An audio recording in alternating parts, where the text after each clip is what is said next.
Tottenham Hotspur were incredible today. The football that they were playing was so exciting. As a neutral, I was really enjoying the game. Like, I don't care who wins. So I was just like, this is such a good game of football. And I think Tottenham needed that in the manner in which they lost the Brighton game. 2-0 up, fantastic first half. Second half was completely different. And I've always said, I think Tottenham have been very good this season, despite, I think, being ninth before this game. I was like, when I've watched Tottenham play, I think they've been good. But they were phenomenal versus Leicester in the first half, and then you guys dropped off in the second half. You didn't take your chances versus Newcastle. But I can really see what Ange is trying to do. Now, there's issues at possession. There's room for improvement in Tottenham defensively. But I can see the basis of Ange ball. I can see the progress. And I think Tottenham have one of the most exciting projects going on in football. And look, it says that West Ham had one big chance to Tottenham 0, and the XG isn't too different.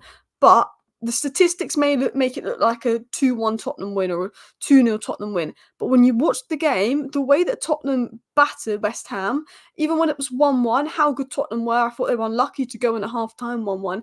And then they came out in the second half even better, because I've seen Tottenham, the Leicester game, the Brighton game, have this phenomenal first half and come out in the second half not as good. I thought Tottenham were absolutely phenomenal. And I can't believe I'm saying this as a Manchester United fan, but I am jealous of Tottenham and the project that you guys have got going on. I think Ange is building something very exciting at Tottenham. And the way I see it is, you're not going to get overnight success. You're not going to win every game. You're going to have an odd game like Brighton. You're going to have an odd game like Newcastle or Leicester where you drop points because you're so early on in this Ange rebuild. And if you go from Conte to Ange and Mourinho to Ange, it's a completely different type of rebuild where it's the complete opposite style. So he's going to have to make the squad his own. He's had injury issues. He's got young players and all of that. But it reminds me a little bit, and you won't like me for saying this, but what I mean is not similar to Arteta, and it's not similar to Arteta at all. But Arteta came in and wanted to do something completely different to Unai Emery. First full season finished 8th. Second full season he finished 5th. But what you saw in Arteta's second full season was Arsenal scoring more goals,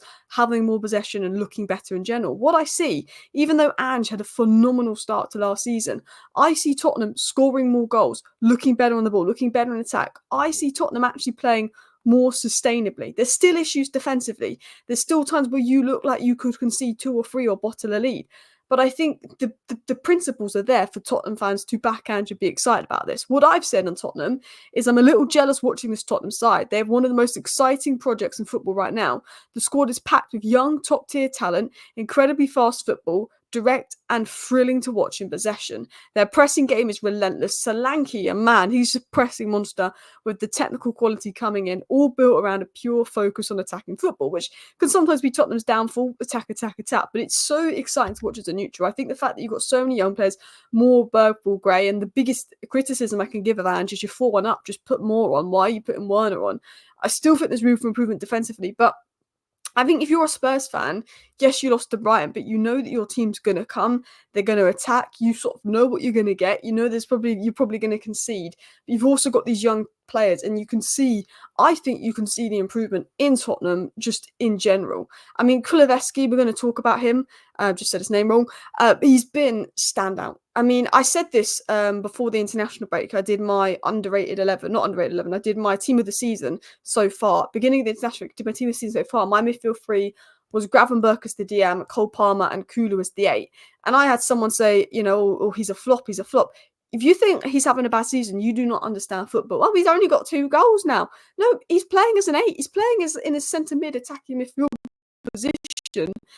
And he's been absolutely phenomenal. We'll talk about that in a second. And you have to give Ange credit for identifying he doesn't have the pace to be a winger in his system. He's wasted out wide. He's more similar to Cole Palmer in terms of he will be better centrally if you want pacey wingers. And he's using his physicality well. I thought Solanke's hold-up play was brilliant. Solanke did everything today but score. If Solanke got the goal, it would have been a perfect performance. He did everything today. His ability and build-up, allowing Spurs to sustain pressure, was absolutely phenomenal. And I think with Tottenham, they're improving. They're going to integrate Bergvall more. Gray, I think with the Europa League as well, you'll see more of those guys get minutes. I think Ange is building something exciting. But we've got to talk about the man of the match, Dejan Kulusevski. He was fantastic. Not only was he just putting in a shift, but 8 duels won, 8 times possession won. I find when he loses the ball, he runs back and he pushes the player off the ball. I find his defensive work rate, his ability, his stamina reminds me of like Ji-sung Park. This guy just loses the ball, runs. Like he can chase people around all day the amount that he can run, win back the ball, push people off the ball. He's 4 shots, 3 tackles, 3 fouls, 2 chances created, 2 successful take-ons, 1 goal. He was absolutely phenomenal today, getting the ball in tight areas. I think, what he has that might separate him from someone like Florian Wirtz is that he's physical. He can hold players off. You saw him play as a 9 in preseason. He can hold players off. He can dribble the ball in such tight spaces, but you can't just push him off the ball like some weaker players can. He can hold the ball. His retention, his ability to sustain pressure, and his ability in those sort of tight areas to find space and create space is so vital in Tottenham being able to break down those blocks. Ange is quite direct, but when you play direct, you also need players that are going to be able to sustain pressure in the higher zones to keep the ball so you can break a team down with a low block. And with Kulu and with Solanke, they're able to keep the ball and make those movements and break up play and find spaces in West Ham's defence to break down that low block. And I think it's a fantastic thing. What I said on him is the biggest credit you can give is Ange. Now, I said this in pre-season when I think I spoke about Tottenham. I said I think Kulu's a good player, but I don't think he's a winger in Ange's system. I think he's best in the 10 role, but you've got Maddison there. So the big question was, is he going to take the risk and split Maddison and Kulu? And that's exactly what he's done. Maddison in the left half spaces, Kulu in the right half spaces. What Ange has done is he's really adapted his system to find the strengths of his players. And as a United fan, I'm really concerned about Ten Hag because he's misprofiling Agate in the 2 games he's played. He's misprofiling Maino. He's brought Joshua Zirkzee, who is more of a Matthias Cunha type player, more of a João Pedro type player, Firmino type player. Zirkzee's never going to score 20 goals. He's a sort of a 9.5, and then he's trying to get Zirkzee to do what he wanted Sebastian Haller to do. Sebastian Haller's more like a Haaland, Zirkzee's more like a Firmino.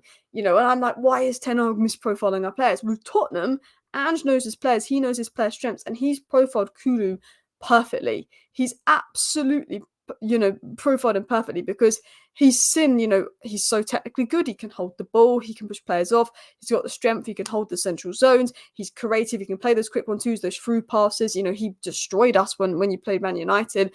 His strength as a player is unbelievable. When Ange wants a touchline winger, he wants someone fast and direct. You've got Johnson on the right, you've got Moore, you've got Son, you've got Werner that can play on the left. No, Kulu is better in those central zones, but also I think it improves Maddison because now the defence isn't just thinking Mark Maddison out the game, so then Tottenham's sole creator's gone. The defence has got to split responsibilities between Maddison and Kulu, so the 2 creators at Tottenham, there's one less person marking them, which gives them more freedom.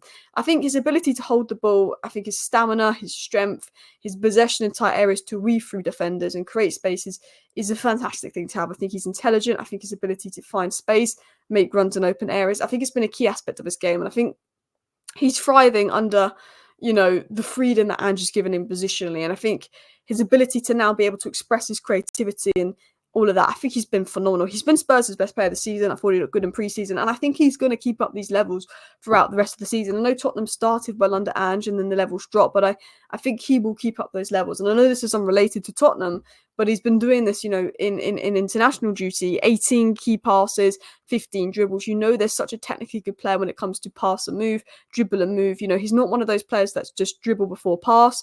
He is someone that can dribble and pass. And when you've got a player that can carry and pass the ball, you've got a special player.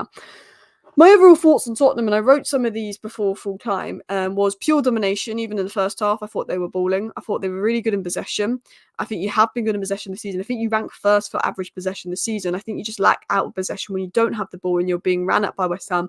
I do think you look susceptible. I think Solanke and Kulu, really helps your forward dynamic, being able to sustain pressure, give you a bit more control in the final third, allow you to then break down West Ham better, create more chances. I think you could have scored more. Son hit the post, Johnson had a header. There was 2 times Solanke played some really good balls into Johnson. I mean, Solanke's creativity was phenomenal today, but he was playing more like a midfielder. I think the only criticism of Solanke is his box presence. I thought the Tottenham were one of the best teams to watch. Fast, direct, pace, crazy, as I said earlier. I think Doggy definitely could have done better for the goal positionally.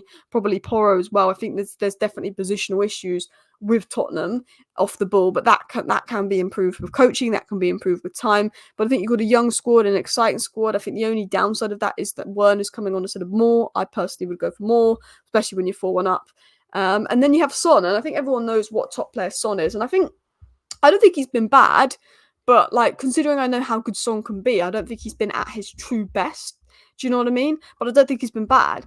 But I thought we saw vintage Son today. If Son gets the ball and is allowed to drift inside and find space for a shot, you're gone. Like, if as a defender, you cannot allow Son to come inside and find space for a shot. You just can't.